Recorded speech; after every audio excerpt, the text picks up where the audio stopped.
ನಿಮ್ಮ ಮನೆಗೆ ಸಾಂಬಾರು ಮಾಡಲಿಕ್ಕೆ. ಮತ್ತು ಒರಿಜಿನಲ್ ಇದು ಒಂದೇ ಒಂದು ಇದಕ್ಕೆ ಕೆಮಿಕಲ್ ಇಲ್ಲ ನೋಡಿ. ನಿಮ್ಮ ಎದುರುಗಡೆ ಯಾವುದೇ ಹುತ್ತರಿ ಗೆಣಸು ಅಂತ ಹೇಳೋದು, ಮಡಿಕೇರಿ ಭಾಗದಲ್ಲಿ ಹೆಚ್ಚು ಇದನ್ನು ಉಪಯೋಗ ಮಾಡ್ತಾರೆ. ಮಡಿಕೇರಿಯಲ್ಲಿ ಒಂದು ಇಷ್ಟು ಹೊಂಡ ಯಾಕೆ ತೆಗೆದು ಅಂದರೆ ಈ ಸೂರ್ಣಗಿರಂಗ ನಾನು ಯಾವುದನ್ನು ಮೊದಲು ತೋರಿಸಿದೆ ಅದನ್ನು ನೆಡಲಿಕ್ಕೋಸ್ಕರ ಮಾತ್ರ ಈ ರೀತಿಯ ಹೊಂಡವನ್ನು ತೆಗೆಯುವಂಥದ್ದು. ಪರ್ಪಲ್ ಯಾಮ್ಸ್ ಅನ್ನುವಂಥದ್ದು ಪಿಂಕ್ ಕಲರ್ ಇರುತ್ತೆ, ಪರ್ಪಲ್ ಕಲರ್ ಇರುತ್ತೆ, ತುಂಬ ಚೆನ್ನಾಗಾಗುತ್ತೆ ಸಾಂಬಾರಿಗೆ. ಹೊರಭಾಗದಲ್ಲೂ ಕೂಡ ನೋಡಿ ಈ ರೀತಿ ತೆಗೆದರೆ ಬೀಟ್ರೋಟ್ ಕಲರ್ನಲ್ಲಿ ನಿಮಗೆ ಕಾಣಲಿಕ್ಕೆ ಸಿಗ್ತದೆ. ಇದರ ವಿಶೇಷತೆ ನೋಡಿ, ಇದರಲ್ಲಿ ಚಿಗುರು ಬರಲಿಕ್ಕೆ ಪ್ರಾರಂಭ ಆಗಿದೆ. ನೋಡಬೇಕಾದ್ರೂ ನೋಡಿ ಯಾವುದು ಅಂತೇಳಿ ನಿಮ್ಗೆ ಗೊತ್ತಾಗಲ್ಲ.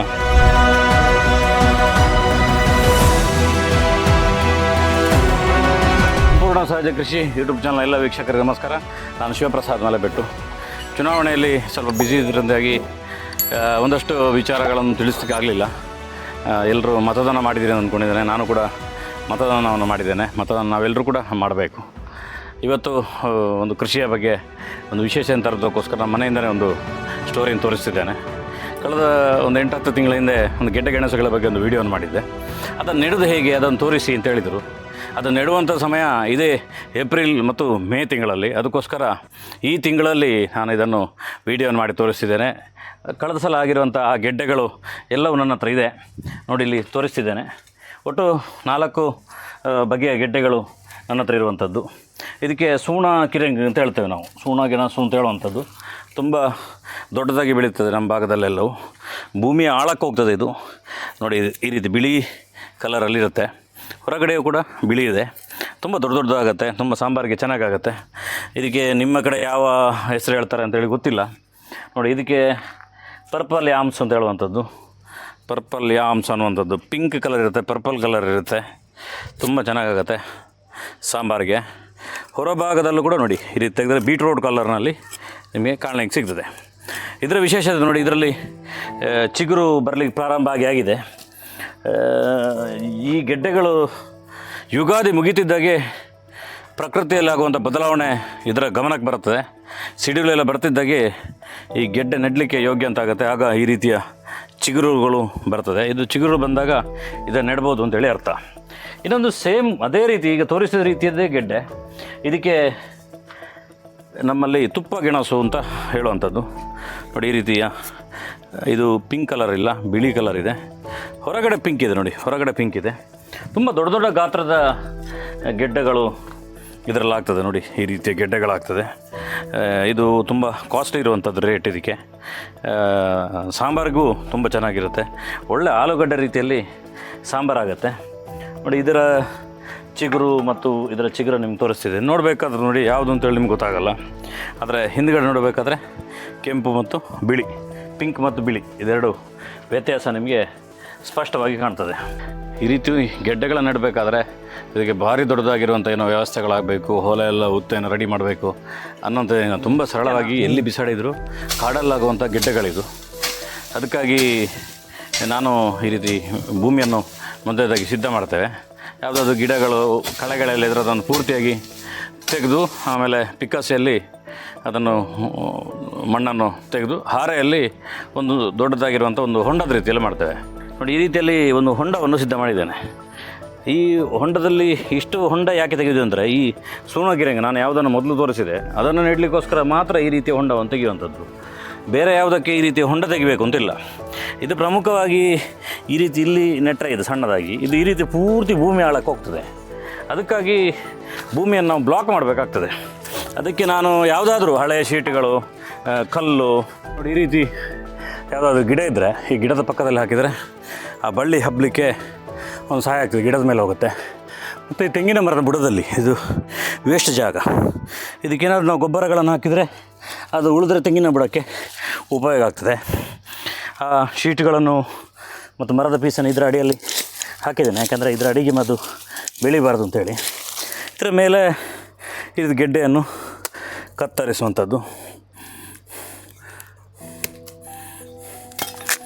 ಈ ರೀತಿ ಕತ್ತರಿಸಿದ್ದೇನೆ.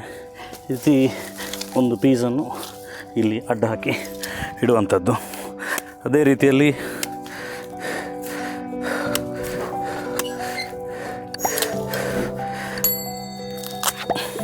ಇನ್ನೊಂದು ಪೀಸನ್ನು ಅದರ ಪಕ್ಕದಲ್ಲಿ ಇಡ್ತಾನೆ. ಇನ್ನೊಂದು ಪೀಸ್ನ ಇನ್ನೊಂದು ಪಕ್ಕದಲ್ಲಿ ಇಟ್ಟೆ.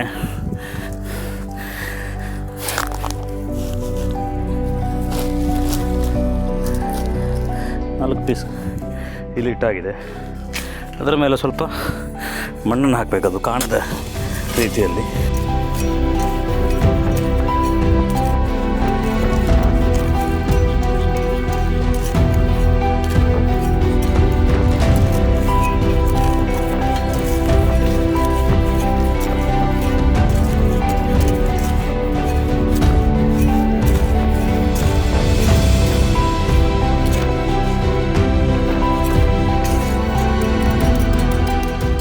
ಇಲ್ಲಿಂದ ಆ ಚಿಗುರು ಬಂದು ಮರಕ್ಕೆ ಹೋಗ್ತದೆ. ಮತ್ತು ಇದರ ಮೇಲೆ ಸೊಪ್ಪು, ಎಲೆ, ಕಸ ಎಲ್ಲ ಹಾಕ್ಬೋದು. ನಾನು ಬಾಳೆ ಎಲೆಯ ವೇಸ್ಟೇಜನ್ನು ನಾನು ಹಾಕ್ತೇನೆ. ನನಗೆ ಬಾಳೆಕಾಯಿ ಎಲೆ ಸಿಗ್ತದೆ ವೇಸ್ಟೇಜ್, ಅದನ್ನು ಇದಕ್ಕೆ ಹಾಕ್ತೇನೆ. ಗಡ್ಡೆಗೆ ಮಾತ್ರ ಅಡಿಯಲ್ಲಿ ಏನಾದರೂ ಕಲ್ಲು, ಮರ ಏನಾದರೂ ಪೀಸ್ ಹಾಕಬೇಕು.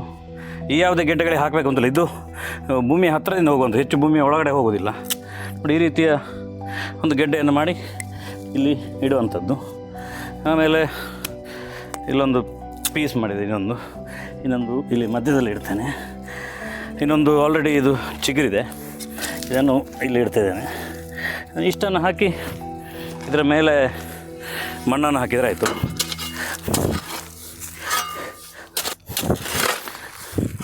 ಇದು ಕೂಡ ಬಾಳೆಯ ಕಸವನ್ನು ಮೇಲೆಗೆ ಹಾಕಿದರೆ ಬಿಸಿಲು ತಡೆಯುತ್ತೆ. ಇನ್ನೊಂದು ತಿಂಗಳು ಜೋರು ಬಿಸಿಲಿದೆ, ಅದರಿಂದ ಬುಡಕ್ಕೆ ಬಿಸಿಲು ಬೀಳಬಾರ್ದು.